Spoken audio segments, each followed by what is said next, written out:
Всем здорово, интернет, с вами Мо. Представьте себе самурая. Без сомнения у вас в голове сейчас рисуется картина воина со шлемом и доспехами, готовым атаковать со своей надежной катаной. Потому что, конечно, он орудует катаной, но не так быстро. Оружие самураев было гораздо более разнообразным и универсальным, чем показано в фильмах. И я продемонстрирую вам в данном видео, как сделать из хлама самурайское или ниндзя мини-копье. А именно вот такое мини-копье мы с вами сегодня и будем делать.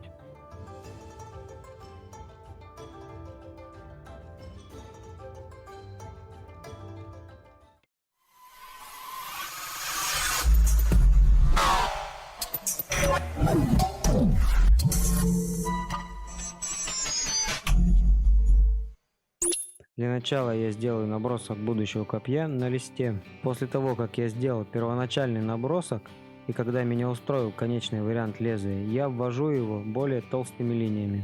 В сегодняшнем ролике у меня появился новый помощник для моих самоделок. Это маленькая компактная болгарка от фирмы Black Decker. И если бы не эта болгарка, то пришлось бы пилить металл вручную очень долго, и поэтому было принято решение приобрести этого помощника.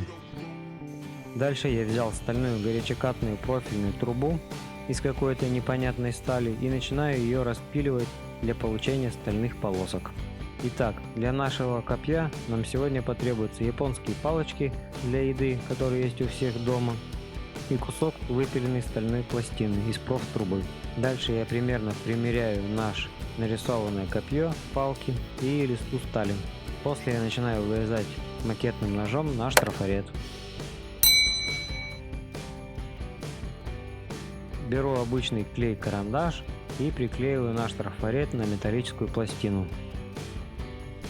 Делаю обводку перманентным маркером наш трафарет. И дальше я нашу пластину прижимаю к тискам и начинаю отрезать лишние куски металла от нашей пластины с трафаретом. Дальше я наше вырезанное лезвие вставляю в тиски и начинаю стачивать напильниками и надфилями все лишнее по нарисованному контуру до самого трафарета.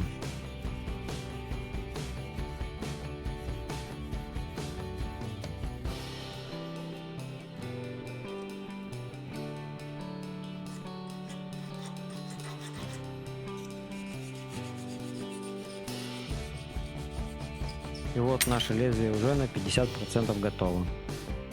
Дальше я на лезвие рисую маркером приблизительно контур самого спуска лезвия копья с двух сторон, но можно и с одной стороны, так как копья бывают заточены как с одной стороны, так и с двух сторон, но я буду делать двухстороннюю заточку.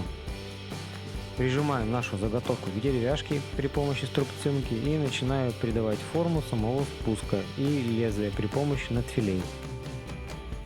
И вот наш результат лезвия. Дальше я опять прижимаю нашу заготовку и начинаю стачивать края, придавая заостренную форму верхних частей лезвия, все так же при помощи надфилей. И вот наше лезвие готово уже на 95%. После я немного лезвие обрабатываю наждачной бумагой, начиная от крупной зернистости, переходя постепенно к мелкой зернистости. И вот уже после шлифовки лезвия я буду делать чернение металла старым дедовским способом. Нагреваю нашу заготовку при помощи горелки и опускания в машинное масло. И так делал до того момента, пока деталь не стала настолько черной, чтобы цвет меня устроил. В моем случае я так делал примерно раз 10, пока деталь не стала чернее черного. И промежутки между нагревом у меня выходило примерно 30 минут. В это время деталь находилась в масле. А также в промежутках чернения заготовки я делал рукоять нашего копья.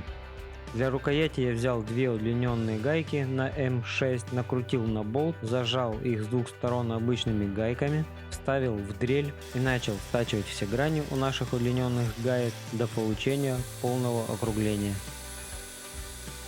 После снятия с дрели наших заготовок я зажал их в тиски и шуруповертом со сверлом на 7 я просверлил отверстие, тем самым я убираю резьбу у наших гаек.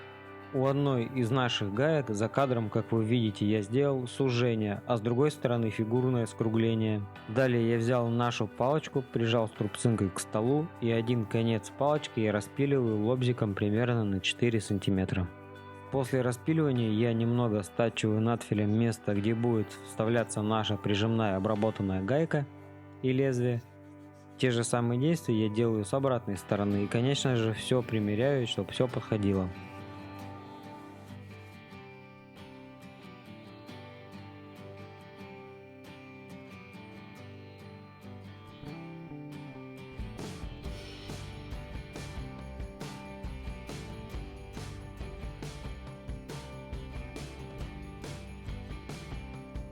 Вынимаю уже наше лезвие наконец-то из масла. Вытираю масло с лезвия салфетками. И вот результат чернения. Далее я надфилями аккуратно убираю чернение с тех мест, где не должно быть его. И вот наше лезвие готово. Далее я отпиливаю лишнее у нашей палочки. После я начинаю собирать наше копье в единое целое. Замешав эпоксидный клей, я наношу его на деревяшку и приклеиваю концевик. А после я также наношу клей на обратную сторону, где делал пропил, вставляю прижимное кольцо и само лезвие.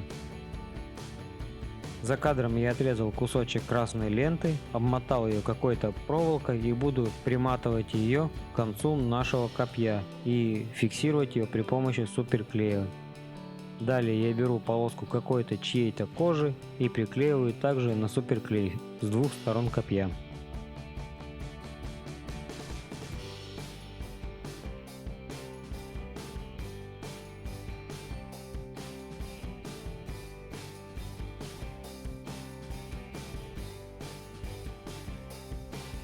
Вот наше копье готово и можно испробовать его в действии.